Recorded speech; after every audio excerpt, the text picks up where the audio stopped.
another thing I really learned about the late night show? I think one of the greatest lessons is all humans are bad at one thing. Many things, but specifically this one thing. We always look at someone and judge them as if we know what it's like to do that job, right? So one of the most frustrating things from my show was when I would get comments like, oh my God, why doesn't she have this person on her show? Or like, why is her segment done like this?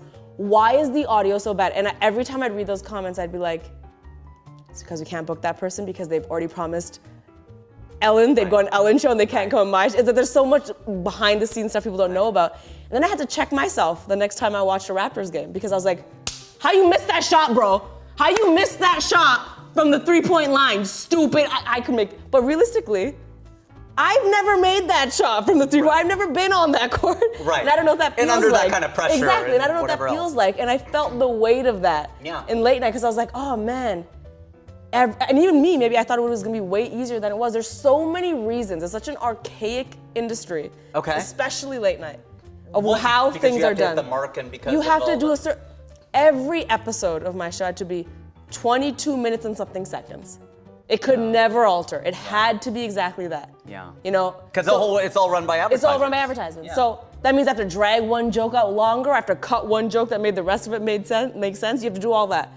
One segment we had, stupid angles getting cut ridiculously.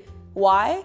Because my talent came, failed to mention they're not allowed to hold an iPhone because they have an Android deal. Oh. The whole bit is FaceTiming people. You would think that would have been in their writer. You would think. The whole bit is we take a shot, we FaceTime someone. 2 minutes before the show starts. Oh no, they got an Android deal. They can't be doing that. So now I'm like, Google Duo. So now we're shooting angles of like half this person's face and comments, why is this shot so stupid? I'm like, you don't get it, bro, what I'm dealing with here, okay? But have you made a video like that? Like the top 3, like things that you wish people understood? I think I made one video about it and like. And people are like, blah, they just think it's too inside baseball. Yeah. Why is she complaining about Why this? are you complaining? Shut up, sell out. Yeah, they get out of here. Is there until you're there, you don't get it. And you know what, to be fair, if I was those people, I might say the exact same thing. Well, you did, rappers. Exactly. I talk crap all the time, so we're all the friggin' problem, including me. Yeah, well, at least you recognize that. Yeah, I understand I'm part of the problem. I do, 100% That's gonna be the name of that TikTok clip, Lilly Singh. It's just like when we talk about politicians, or we talk about athletes, you're stupid, I could do a better job. In actuality, we know nothing. Yeah, but there's some people where you're like, I could do a better job than that person, and you're probably right. Is it fair to say, though, in the position, there's probably 10 things you have no idea exist in that position? Yeah, no, it is. Right? But did you grow up as someone who was just good at a lot of things? Did I grow up as someone that was good at a lot? I do feel like I'm a jack of all trades.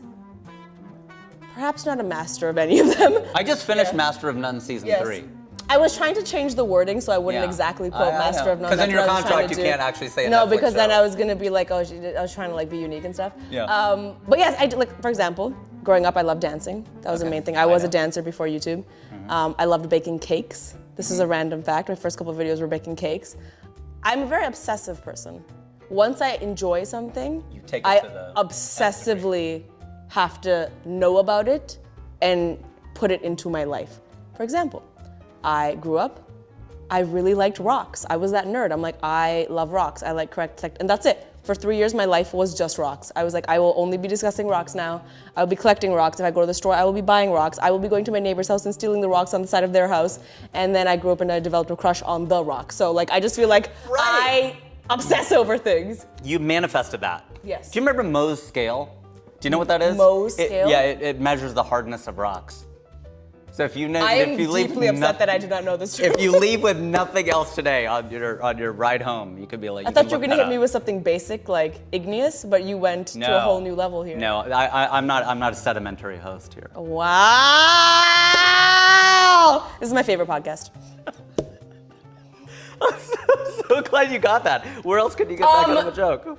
Metamorphic? Did you Sedimentary igneous rocks? Don't come at me with the wrong terminology. Did I just tell you? Okay.